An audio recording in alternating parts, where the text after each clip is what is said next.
ఈరోజు ఈ కార్యక్రమాన్ని స్పాన్సర్ చేసిన వారు ప్రియా తమ్ముడు G David from Mortad Nizamabad district నుండి ఈ కార్యక్రమాన్ని స్పాన్సర్ చేశారు. కాబట్టి ప్రియా తమ్ముడు డేవిడ్ గారి కుటుంబాన్ని దేవుడు నిండారుగా దీవించునుగాక. ఈరోజు కార్యక్రమాన్ని చూచి అనేకులు రక్షింపబడతారు, బాధలలో ఉన్నవారు ఆదరించబడతారు. దానికి కారణం మీరే. కాబట్టి ప్రభు మిమ్మలను నిండారుగా దీవించునుగాక.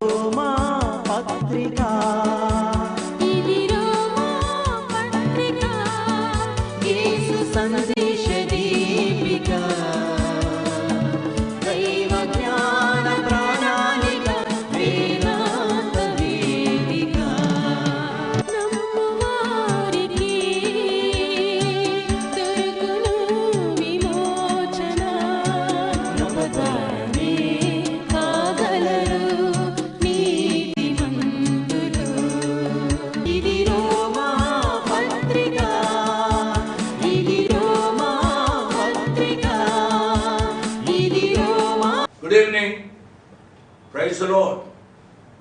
ప్రభుకు స్తోత్రం. వచ్చిన మీ అందరికీ నా ప్రత్యేక వందనాలు. ఎలా ఉన్నారమ్మా? ఎలా ఉన్నారు బాబు? మీ ఆరోగ్యాలు ఎలా ఉన్నాయి? ఇంట్లో పరిస్థితులు ఎలా ఉన్నాయి? ఇంటర్మీడియట్ బిడ్డలు పరీక్షలు రాస్తున్నారు. గత పరీక్షలు బాగా రాశారా? ఇంకా ఎన్ని పరీక్షలు ఉన్నాయి? ఎస్ఎస్సి విద్యార్థులు కూడా పరీక్ష కొరకు సిద్ధపడుతున్నారు. పరీక్షలు త్వరలో రాబోతున్నాయి. మన బిడ్డల కొరకు మనం ప్రార్థించవలసిన బాధ్యత మన మీద ఉంది. డిగ్రీ ఎగ్జామినేషన్స్, ఇంజనీరింగ్, మెడిసిన్, ఆయా కోర్సుల పరీక్షల దినాలివి. మార్చి నెల వచ్చింది అని అంటే పరీక్షలు. కాబట్టి మన బిడ్డలు పైకి రావాలి అనేది మన ఉద్దేశం. తల్లిదండ్రులు బిడ్డలపై ఎన్నో ఆశలు పెట్టుకుంటారు. వారు బాగుగా చదువుకోవాలి, నా బిడ్డ మెడిసిన్ చేయాలి, నా బిడ్డ ఇంజనీరింగ్ చేయాలి అని అనేక ఉద్దేశాలు తల్లిదండ్రులు కలిగి ఉంటారు. ఆ రీతిగా బిడ్డలకు కూడా ఆయా కోర్సులలో సీట్లు వస్తాయి. మెడిసిన్లో వస్తాయి, ఇంజనీరింగ్లో వస్తాయి. ఆయా కోర్సుల్లో సీట్లు వచ్చిన తరువాత తల్లిదండ్రులు ఎంతో కష్టపడి బిడ్డలను చదివిస్తారు. బిడ్డలు పైకి వచ్చిన తరువాత వారి విధి డ్యూటీ ఏమిటనగా తన తల్లిదండ్రులను బాగుగా చూసుకోవాలి. ఎంతో మంది బిడ్డలు పైకి వచ్చిన తరువాత తల్లిదండ్రులను చూడటం లేదు. ఈ దినాల్లో వివాహమైన తరువాత తల్లిదండ్రులను చూడటం లేదు. ఈ దినాల్లో నా ప్రియ బిడ్డలరా, దేవుని సేవకునిగా నేను చెబుతున్నాను, మీరు ఇంకా ఎక్కువగా దీవించబడతారు. దేవుని తరువాత మీరు చూడవలసింది మీ తల్లిదండ్రులను చూడాలి. నా మాట మీరు జాగ్రత్తగా వినాలి. తల్లిదండ్రులను చూడాలి అని చెప్పాను. ఇంకొక విషయం ఏంటి అనగా, మీకు వివాహమైన తరువాత మీ కుటుంబ వ్యవస్థను చాలా జాగ్రత్తగా చూసుకోవాలి. నీ భార్యను, నీ భర్తను ప్రేమించవలసిన ఆవశ్యకత ఉంది. తల్లిదండ్రులను విడిచిపెట్టాలి. తల్లిదండ్రులు మీరు కలిసి ఉండాలి అనేది నా ఉద్దేశం కాదు. కలిసి ఉండగలిగితే కలిసి ఉండండి. లేకపోతే నీ తల్లిదండ్రులు దూరంగా ఉన్నప్పటికీ కూడా నీ తల్లిదండ్రులను సన్మానించవలసిన బాధ్యత మీ మీద ఉంది అనే సత్యాన్ని నేను జ్ఞాపకం చేస్తున్నాను. మంచిది. మరొకసారి చెప్తున్నాను, ప్రియ బిడ్డలారా, మీ పరీక్షల కొరకు యేసు అనుచరులుగా మేము చాలా భారంతో మేము ప్రార్థిస్తూ ఉన్నాం. నేను చెప్పాను ఏమిటి అనగా, ప్రతిరోజు 3 సార్లు మీ కొరకు ప్రార్థన చేస్తాం. శనివారం అంతా మీ కొరకు ప్రార్థన చేస్తాం. దయచేసి మీ పక్షంగా యేసు అనుచరులు గోజాడుతూ ఉన్నారు. మీరు ఉన్నతమైన స్థాయిలో ఉండాలి. పరీక్షలు రాస్తున్న బిడ్డలు ఉన్నతమైన స్థాయిలో మీరు ఉత్తీర్ణులు కావాలి. మంచిది. దేవుని యొక్క వాక్య ధ్యానంలోనికి వెళదాం. దేవుని యొక్క వాక్య ధ్యానానికి వెళ్ళడానికి ముందుగా ప్రార్థన చేసుకుని దేవుని యొక్క వాక్యాన్ని ధ్యానం చేసుకుందాం. ప్రేమ కలిగిన మా ప్రియ పరలోకపు తండ్రి, వందనాలు స్తోత్రాలు చెల్లిస్తూ ఉన్నాం. మీరు మా యొక్క జీవితాల్లో చేస్తూ ఉన్న ప్రతి కార్యం కొరకై వందనాలు స్తోత్రాలు. ఏది చేసినా విశ్వాసులమైన మా జీవితంలో మీరు చేస్తున్న కార్యమని తల ఒగ్గి నాయనా ఆ కార్యంలో మేము జీవిస్తూ ఉన్నాం. అనగా ప్రభు, కొన్ని పర్యాయాలు కష్టాలు రావచ్చు, నష్టాలు రావచ్చు, అనారోగ్యాలు రావచ్చు. అటువంటి పరిస్థితుల్లో కూడా మిమ్మల్ని స్తుతించే అనుభవంలోనికి మమ్మలను నడిపించండి ప్రభువా. అయినా కొన్ని పర్యాయాలు మా యొక్క జీవితాల్లో సంతోషం ఉండడానికి కూడా అవకాశం ఉంది. సంతోష దినాల్లో మిమ్మల్ని మర్చిపోకున్నట్లు సహాయపడండి ప్రభువా. భార్య భర్తల యొక్క వ్యవస్థ నాయనా మంచిగా ఉండడానికి ప్రతి కుటుంబంలో మీరు కృప చూపించండి నాయనా. భార్య వచ్చింది అని, భర్త వచ్చాడు అని వారి దాంపత్య జీవితం మీదే కాకుండా కని పెంచిన తల్లిదండ్రులను కూడా చూచే ఆ యొక్క పరిస్థితిలోనికి మా ప్రియ బిడ్డలను నడిపించండి ప్రభు, కృప చూపించండి. ఈ దినాల్లో కొంతమంది బిడ్డలు పరీక్షలు వ్రాస్తున్నారు. మా బిడ్డలు మంచిగా వ్రాసి ఉన్నతమైన శ్రేణిలో బిడ్డలు పాస్ కావడానికి సహాయపడండి. పరీక్షలైన తరువాత మా బిడ్డలు నాయన మెడిసిన్ కొరకాయి, ఇంజనీరింగ్ కొరకాయి సిద్ధపడతారు ప్రభువా. ఆ బిడ్డలను కూడా దీవించండి. వారి ఆరోగ్యాలు భద్రపరచండి నాయన. ప్రత్యేకముగా ఎంతోమంది రోమా పత్రిక ధ్యానాలు వినడానికి వచ్చారు. వారందరినీ దీవించండి ప్రభు. ఈ పత్రికలోని సత్యాలు అర్థం చేసుకోవడానికి సహాయపడండి.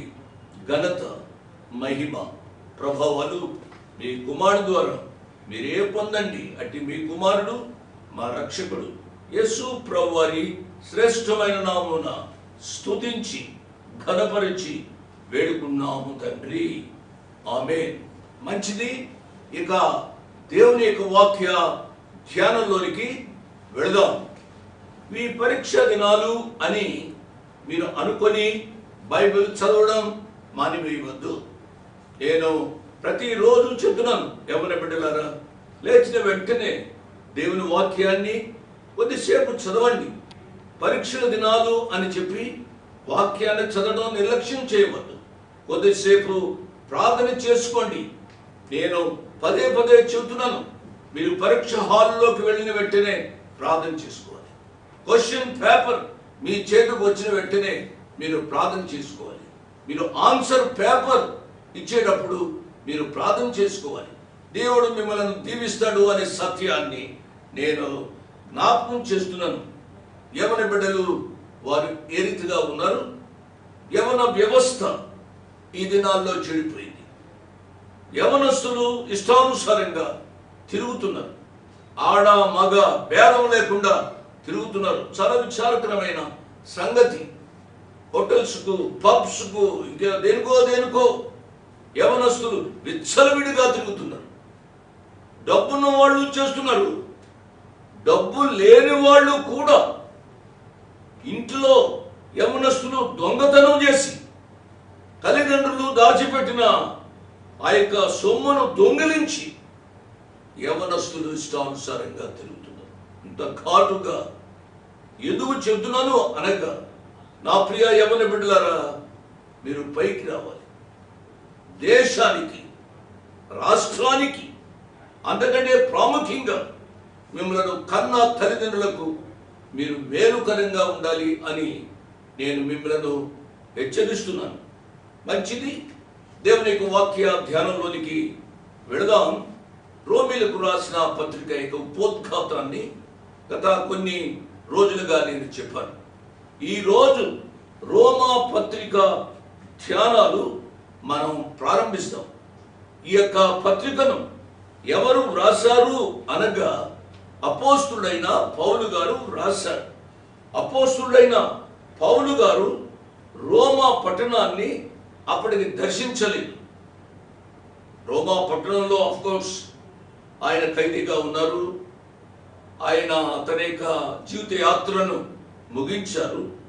కానీ రోమా పట్టణాన్ని చూడకుండా ఈ పత్రిక ఆయన వ్రాశారు అనే విషయాన్ని నేను జ్ఞాపకం చేస్తున్నాను.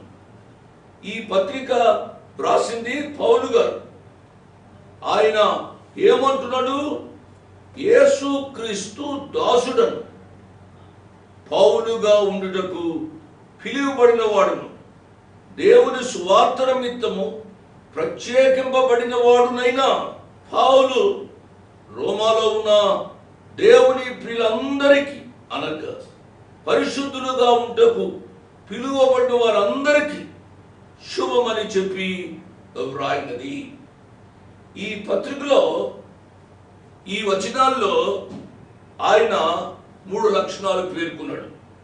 నెంబర్ 1, యేసు క్రీస్తు దాసుడను అంటున్నాడు. ఇక్కడ దీనికి కొంచెం వివరణ నేను ఇవ్వాలని ఆశపడుతున్నాను. యేసు అనగా తన ప్రజలను వారి పాపముల నుండి ఆయన రక్షించును గనుక ఆయనకు యేసు అనే పేరు పెట్టబడును. కాబట్టి యేసు అనగా లోక రక్షకుడు, మానవుని యొక్క పాపాల నుండి రక్షించేవాడు యేసు. ఈ సత్యాన్ని మర్చిపోవద్దు అని నేను మనవి చేస్తున్నాను. రెండవది క్రీస్తు. క్రీస్తు అనే మాటకు అభిషిక్తుడు అని అర్థం. యేసు క్రీస్తు అనే మాటలో ఉన్న ఆ 2 పదాలకు నేను అర్థం చెప్పాను. రెండవది ఏమిటి అనగా, నేను ఆయన యొక్క అనగా యేసు క్రీస్తు యొక్క దాసుడను అంటున్నాడు. దేవుని నామానికి స్తోత్రం. మనము ఆ ప్రియ ప్రభువుకు దాసుడుగా ఉండాలి. రెండవది ఏమిటి అనగా, అపోస్తులుడుగా ఉండుటకు పిలువబడిన వాడును. నెంబర్ 2. నెంబర్ 3, దేవుని సువార్త నిమిత్తము ప్రత్యేకింపబడిన వాడును అని అంటున్నాడు. ఆయన దేవుని సువార్త నిమిత్తము ప్రత్యేకింపబడిన వాడునైనా పౌలు రోమాలో ఉన్న దేవుని ప్రియులందరికీ అనగా పరిశుద్ధులుగా ఉండుటకు పిలువబడిన వారందరికీ శుభమని చెప్పి వ్రాయినది. ప్రియులారా, ఇందులో ఉన్న 3 సత్యాలు నేను జ్ఞాపకం చేస్తున్నాను. ఆ వివరణ మొట్టమొదటిది, యేసు క్రీస్తు దాసుడు. యేసు క్రీస్తులో ఉన్న 2 పదాలకు నేను అర్థం చెప్పాను. యేసు అనగా రక్షకుడు, క్రీస్తు అనగా అభిషిక్తుడు. ఆయనకు నేను దాసుడను అంటున్నాడు. బా, ఎంత మంచి మాట! నా ప్రియులరా, నేను నాయకుడను కాదు, నేను దాసుడను అంటున్నాడు. ఎంతగా ఆ గొప్ప దైవ సేవకుడు తన్ను తాను తగ్గించుకుంటున్నాడో గ్రహించాలని నేను మనవి చేస్తున్నాను. పౌలు గారు తన్ను తాను పరిచయం చేసుకుంటంలో 4 సత్యాలు నేను చెప్తాను. మొట్టమొదటిగా మనం నేర్చుకోవాల్సింది అతని పేరులో ఉన్న సత్యాలు చెప్తున్నా. నెంబర్ 1, అతడు సౌలు. సౌలు అనగా దేవుని చేత అడుగబడినవాడు. అతడు పౌలుగా మారినాడు. పౌలు అనగా చిన్నవాడు అని అర్థం. ఎంత గొప్ప తగ్గింపు! తన్ను తాను ఎంతగా తగ్గించుకుంటున్నాడో మనము అర్థం చేసుకున్న వాళ్ళని ప్రభు పేరిట నేను జ్ఞాపకం చేస్తున్నాను. యేసుక్రీస్తు పరిచర్యలో మనము నాయకులుగా ఉండడానికి వీల్లేదు. అంటే నాయకులు ఉండకూడదు అనేది నా యొక్క ఉద్దేశం కాదు. నాయకత్వం వహించే వాళ్ళు ఉంటేనే కానీ పరిచర్యలు నడిపించబడు. అనగా నేను నాయకుడిని అని గర్వించేదానికంటే మన యొక్క పరిచర్యలో మనము దాసులుగా ఉండడానికి ప్రయత్నం చేయాలి. సర్వెంట్హుడ్ లీడర్షిప్. అనగా మనము దాసులమైన మనలను దేవుడే నాయకునిగా చేయాలి. నేను నాయకుణ్ణి అని గర్విస్తే మనము చెడిపోవడానికి అవకాశం ఉంది అనే సత్యాన్ని నేను చెబుతున్నాను. పౌలు గారు ఫిలిప్పీయులకు రాసిన పత్రిక 2వ అధ్యాయము 6వ వచనం నుంచి చదివినట్లయితే ఈ రీతిగా ఉంది. పౌలు గారిలో ఎంత తగ్గింపు ఉందో మనకు అర్థమవుతుంది. ఫిలిప్పీయులకు పౌలు గారు రాసిన పత్రిక 2వ అధ్యాయము 6వ వచనం నుంచి నేను చదువుతున్నాను. ఆయన దేవుని స్వరూపము కలిగిన వాడై ఉండి దేవునితో సమానముగా ఉండుట విడిచిపెట్టకూడని భాగ్యమని ఎంచుకొనలేదు గాని మనుషుల పోలికగా పుట్టి దాసుని స్వరూపమును ధరించుకొని తన్ను తానే రిక్తునిగా చేసుకునేను. దేవుని నామానికి స్తోత్రం.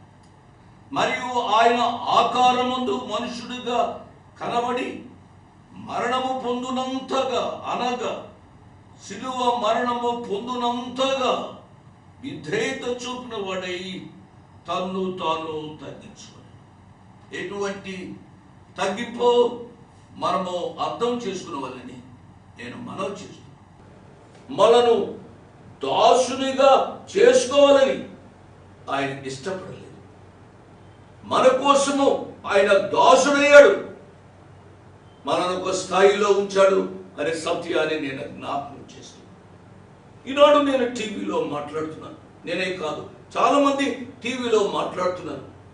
టీవీలో మాట్లాడేవారు అని అంటే ఒక విధమైన గౌరవం. ట్రైన్స్లో, బస్సులలో, విమానాల్లో ఆయా రీతులుగా ప్రయాణం చేస్తున్నవారు టీవీలో మాట్లాడిన వ్యక్తిని చూస్తే అదే రకమైన గౌరవాన్ని ఇస్తారు, ప్రత్యేకతను వారికి ఇస్తారు. ప్రియులరా, ఎందుకు? నీకున్న తలాంతును బట్టి కాదు, ఆయన కృప. నీవు దాసుడుగా ఉండడానికి బదులుగా ఆయన దాసుడయ్యాడు. ఈనాడు ఆయనకు రావాల్సిన ఘనత, మహిమ, ప్రభావాలు నీకు ఆపాదింప చేయాలని ఆ ప్రభు దాసుడయ్యాడు అనే సత్యాన్ని మరి ఒకసారి నేను జ్ఞాపకం చేస్తున్నాను. దాసుడు తన యజమానుడు చేయుదానిని ఎరుగడు కనుక ఇక మిమ్మల్ని దాసులని పిలవక స్నేహితులని పిలుస్తాను అని యోహాను సువార్తలో చెప్పారు. ప్రియులరా, ప్రభువారు మనను దాసులని పిలవకపోయినా మనము ఇష్టపూర్వకంగా ప్రభు వారికి దాసులు కావాలి అని ఈ రాత్రి నేను మనవి చేస్తున్నాను. పౌలు గారు రక్షింపబడ్డ రోజుననే తన్ను దేవునికి దాసునిగా సమర్పించుకున్నాడు. ప్రతి విశ్వాసి రక్షింపబడిన నాటి నుండి తన్ను తాను దాసుని స్థానమునకు తగ్గించుకోవాలి అని నేను మనవి చేస్తున్నాను. అది ఇష్టపూర్వకంగా చేయాలి. నా ప్రియ బిడ్డలారా, మనకంటే వయసులో పెద్దవారు దేవుని సేవలో ఉంటూ ఉండగా దేవుని సేవకులకు మనల్ని మనము తగ్గించుకొని పరిచర్య చేయవలసిన బాధ్యత ఉంది అనే విషయాన్ని నేను జ్ఞాపకం చేస్తున్నాను. నేను మనవి చేస్తున్నాను. నేను 15వ సంవత్సరంలో రక్షింపబడ్డాను. నేను రక్షింపబడిన ఆ తొలి దినాల్లో దేవుని యొక్క సేవకుల బట్టలు ఉతికేవాడిని. వారు అలసిపోయి వస్తే వారి శరీరాలు ఒత్తేవాడిని, వారు తిన్న ప్లేట్లు కడిగేవాడిని. ఈనాడు నేనేమైనానో ఆయన కృప మూలంగా ఆదిలో దేవునికి సేవకులకు చేసిన పరిచర్య ఫలితము అనే సత్యాన్ని నేను జ్ఞాపకం చేస్తున్నాను. ఈ రాత్రి వాక్యం వింటున్నా నా యవన బిడ్డలరా, ఆ దేవాది దేవుడు యేసు ప్రభువుగా ఈ లోకంలోనికి వచ్చి ఆయన దాసుని స్వరూపాన్ని ధరించారు అనే సత్యాన్ని నేను జ్ఞాపకం చేస్తున్నాను. రెండవ లక్షణం ఏమిటనగా నేను అపోస్తులుడుగా ఉండుటకు పిలువబడిన వాడును. యేసుక్రీస్తు దాసుడను అపోస్తలుడుగా ఉండుటకు పిలువబడిన వాడును. దేవుని నామానికి స్తోత్రం. ఎవరైతే దాసులుగా ఉంటారో వారినే ఆయన నాయకునిగా చేస్తారు. ఇంకొక మాట, అపోస్తలుడిగా ఆయన పిలుస్తారు. గమనించవలసిన విషయం ఏమిటి అనగా, అపోస్తలుడుగా ఉండాలి అని అంటే ముందుగా అతడు దాసుడుగా ఉండాలి. ప్రియులారా, అపోస్తలుడు అనే మాటకు అర్థం ఏమిటి అనగా పంపబడినవాడు. ఈ రాత్రి ఈ సత్యాన్ని మనము అర్థం చేసుకోవాలి. దాసులైన వారందరూ అపోస్తలులు అవుతారా అని ప్రశ్నించడానికి అవకాశం ఉంది. నేను దేవుని చేత పిలువబడిన అపోస్తలుడను అని అంటున్నాడు పౌలు గారు. అంటే ఎవరైతే దేవుని చేత పిలువబడతారో వారు అపోస్తలులు అవడానికి అవకాశం ఉంది అనే సత్యాన్ని నేను జ్ఞాపకం చేస్తున్నాను. ఈ దినాల్లో దేవుని యొక్క పిలుపు, దేవుని యొక్క సమ్మతి లేకుండా కొంతమంది తమకు తామే అపోస్తలులము అని పిలిపించుకుంటున్నారు. వారు పేరుకు ముందు అపోస్తలుడు ఫలానా అని వాళ్ళు పేర్లు చెక్కించుకుంటున్నారు. వారి పేర్లు వారున్న గది మీద వారు చెక్కించుకుంటున్నారు. ఏమేమో చేస్తున్నారు. వాక్యాన్ని వింటున్నా నా ప్రియ విశ్వాసులారా, దేవుని యొక్క సేవ చేస్తున్న నా ప్రియ బిడ్డలారా, నాకంటే మీరు చిన్నవారు. కాబట్టి నేను చెప్పేది ఏమిటనగా, మనము తగ్గించుకోవడం మంచిది. ఇతరులు మన గురించి మంచి సాక్ష్యము ఇవ్వాలి తప్పనిది. మనము డబ్బా కొట్టించుకోవలసిన అవసరత లేదు అనే సత్యాన్ని నేను జ్ఞాపకం చేస్తున్నాను. దేవుని సేవ ఉద్యోగం కాకూడదు. దేవుని సేవ చేస్తూ మనం ఏదో జీతాలు ఆస్తిపాస్తులు సంపాదించుకోకూడదు. నా మాట మీరు అర్థం చేసుకోవాలి. దేవుని సేవ చేయడం ఆశీర్వాదకరం అనే సత్యాన్ని మనము అర్థం చేసుకోవాలి. దేవుని సేవ చేయడం ద్వారా అనేక మంది ఆ ప్రభులోనికి వచ్చుడు ద్వారా నీకు నీ స్థానం పెరుగుతుంది అంతే. కానీ దేవుని సేవ చేయడం ద్వారా నేను నాయకుణ్ణి అనుకోకూడదు అనే సత్యాన్ని నేను జ్ఞాపకం చేస్తున్నాను. అపోస్తలుడు అనగా చెప్పాను, పంపబడినవాడు అని అర్థం. పంపబడినవాడు అనగానే పంపించే ఆయన ఒక ఆయన ఉండాలి, అంతే కదా. పంపబడినవాడు ఈయన అనంటే ఎవరు పంపించారు? పంపించేవారు ఉండాలి. పంపించేవారు ఉంటే వెళ్ళేవారు కూడా ఉండాలి అనే సత్యాన్ని మనము అర్థం చేసుకోవాలి. ఇక్కడ మనం చూసినట్లయితే పౌలు గారిని పంపించిన వాడు దేవుడే. దేవునికి బదులుగా దేవుని పనులు చేయడానికి పంపబడిన వాడు అపోస్తలుడు. ఈయన మాట్లాడాడు అంటే అది దేవుని మాటగానే మనం గుర్తించాలి అనే సత్యాన్ని నేను జ్ఞాపకం చేస్తున్నాను. దేవుని రాయభారిగా, దేవుని పక్షంగా నీవు నేను వెళుతున్నావు. ఈ సత్యాన్ని మనం గమనించాలని ప్రభు పేరిట నేను జ్ఞాపకం చేస్తున్నాను. ఇర్మియా బాలుడుగా ఉండగా దేవుడు అతనిని పిలిచి పంపించాడు. వాక్యం వింటున్నా ప్రియ బిడ్డలారా, నేను ముగిస్తున్నాను. చివరి మాటలు మీరు వినాలి. ఈ రాత్రి దేవుడు నిన్ను పిలుస్తున్నాడు. ఆయన నిన్ను తన రాయబారిగా ఉండడానికి ఇష్టపడుతున్నాడు. ఆయన మాటకు లోబడి ఈ రాత్రి ఆ ప్రియ ప్రభువును నీ నాయకునిగా, నీ సొంత రక్షకునిగా నీ జీవితంలో అంగీకరిస్తావా? ఇంతవరకు నువ్వు రక్షింపబడితే ఆయన పని చేయడానికి నువ్వు ముందుకు రమ్మని మనవి చేస్తున్నాను. ఇంకా రక్షింపబడకపోతే ఈ రాత్రి నిన్ను ప్రేమించి ఆయన పిలుస్తున్నాడు.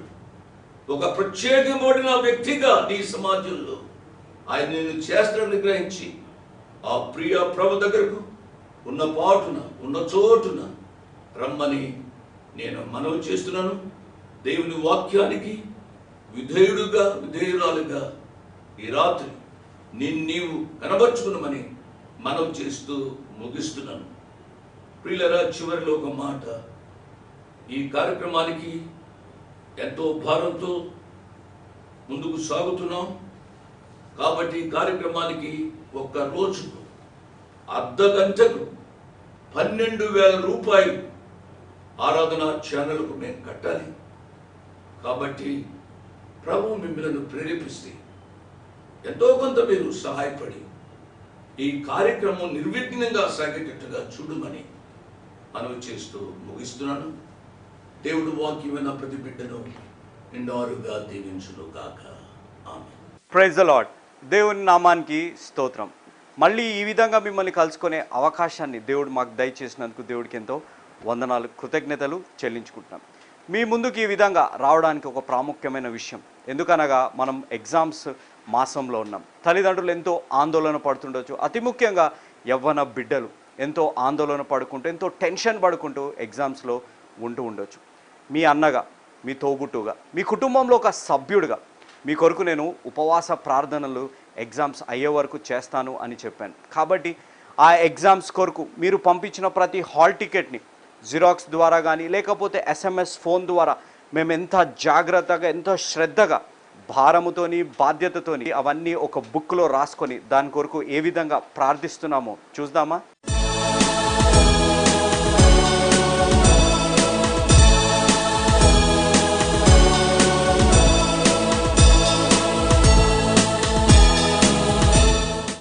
అదేవిధంగా మీరు పంపించే ప్రతి ప్రార్థన అవసరతని మీరు మాకు ఫోన్ చేసి మీ ప్రార్థన అవసరతని పంపిస్తే ఈ విధంగా ప్రతిదీ ఒక బుక్లో రాసుకొని ప్రార్థన చేస్తున్నాం. యేసు అనుచరుల ఈ మిషనరీ సంస్థ, వారి బలమైన ప్రార్థనా బృందం మీ కొరకు నిత్యము ప్రార్థిస్తుంది అనేది మీరు మరవకండి.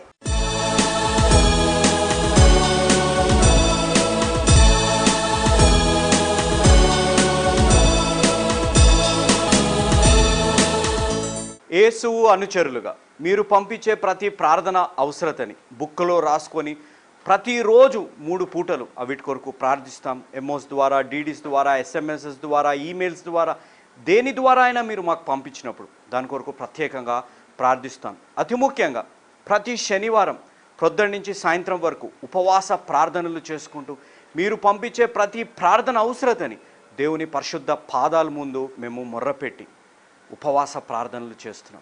ఎగ్జామ్స్ రాస్తున్న బిడ్డల కొరకు కూడా ఒక అన్నగా నేను ప్రతిరోజు మీ కొరకు ఉపవాస ప్రార్థనలు చేస్తున్నాను.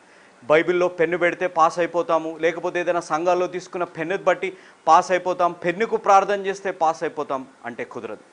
మీరు మీ పరీక్షలలో సరైన కాన్సన్ట్రేషన్తో, మంచి శ్రద్ధతోని మీరు చదవాలి. మంచి మార్క్స్తో మీరు పాస్ కావాలి. మీ జీవితాలు, మీ చదువులు దేవునికి మహిమార్థంగా ఉండాలి. మీరు ఒక ఉన్నత స్థాయిలో ఉండాలి అని ఒక యేసు అనుచరుడుగా మా ప్రార్థన. యాకోబు పత్రిక 5వ అధ్యాయం 14వ వచనంలో ఎప్పుడైతే అందరము కలిసి ప్రార్థన చేస్తామో దేవుడు స్వస్థత కలిగిస్తారు. మీకు శారీరక స్వస్థత కంటే ఆధ్యాత్మిక స్వస్థత మీ జీవితాల్లో రావాలి అనేది మా ప్రయత్నం.